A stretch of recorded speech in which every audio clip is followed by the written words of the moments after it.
18 বলে 20টা রান আমরা নিতে পারি নাই। মানে এই ম্যাচটা পর্যন্ত আমাদেরকে হারতে হয়েছে। আমাদের টপ অর্ডার, আমাদের মিডল অর্ডার, প্রত্যেকটা ব্যাটসম্যান, মানে এরা দিন শেষে এদের ভিতর ন্যূনতম কোনো দায়িত্ববোধ নাই, এদের ভিতরে কোনো সেন্স নাই, এদের কোনো ক্রিকেটীয় সেন্স নাই। এরা ম্যাচের মোমেন্ট বোঝে না যে কোন মোমেন্টে তারা কোন স্টাইলে ব্যাটিং করতে হবে। সাকিব আল হাসান দীর্ঘদিন আপনি টিমরে সার্ভিস দিয়ে গেছেন, দেশের সার্ভিস দিয়ে গেছেন, কিন্তু এই টাইমে আইসা লাস্ট শ্রীলঙ্কার সাথে এবং সাউথ আফ্রিকার সাথে যে ম্যাচটা আপনি খেলছেন, মানে আপনার কি উচিত ছিল? আপনার কি আরেকটু দায়িত্ব নিয়ে খেলা উচিত ছিল না আপনার?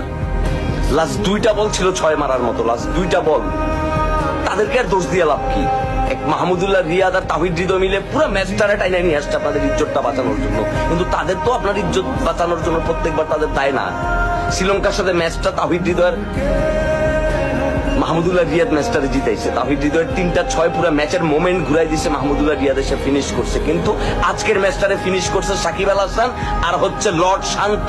এই লর্ড শান্ত হচ্ছে পৃথিবীর সকল লর্ডের লর্ড, সকল লর্ডের লর্ড। ঠিক আছে, আপনাদের জন্য রাত জায়গার কোনো লাভ নাই।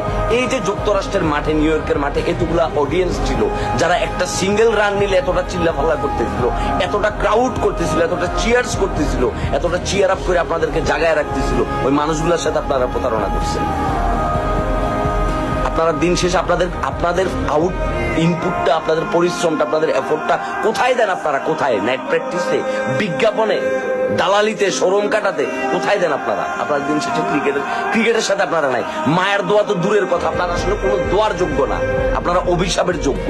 কারণ আপনারা আমাদের সাথে যে প্রতারণা করছেন, আপনারা 18 বলে 20টা রান আপনারা এই ম্যাচে বার করতে পারেন নাই। নাজমুল হোসেন শান্ত আর সাকিব আল হাসান এমন টাইমে আউট হয়েছে, আউট হয়ে পুরো ম্যাচটারে কি তারা ডিফিকাল্ট করে ফেলছে। 11 থেকে 15 নাম্বার ওভারে ম্যাচটা ঘুরাইয়া দাঁড় করাইছে এই তাহিদ হৃদয়, মাহমুদুল্লাহ রিয়াদ নিজেও বিশ্বাস করতে পারে নাই যে মানে সে যে ফুল টাচ বলে যেটা মারছে, ওই বলটা কি আসলে ক্যাচ হয়ে যাবে, সেটা নিজেও ট্রাস্ট করে নাই। সেটা মানে সে যখন আউট হয়েছে তার ফেসের রিয়েকশনটা দেখতেছিলাম, তার ফেসের রিয়েকশন।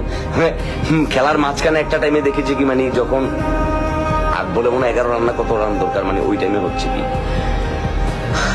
সাকিব আল হাসান দাঁত কেলায় হাসতেছিল। মানে আপনাদের লজ্জা করে না? একটা সহজ ম্যাচে তো কঠিন আপনারা করছেনই, কঠিন করেও ম্যাচটারে আপনারা জিততে পারেন নাই। দিন শেষে কি লাভ হইলো? জাকির আলী অনেক রিপ্লেসমেন্টে আনলো, কি লাভ হইলো? সৌম্য সরকারের বসায়ও তো কোনো লাভ হইলো না। আর তার উপরে মানে আম্পায়ারের বেশ কিছু ডিসিশন, হোয়াইট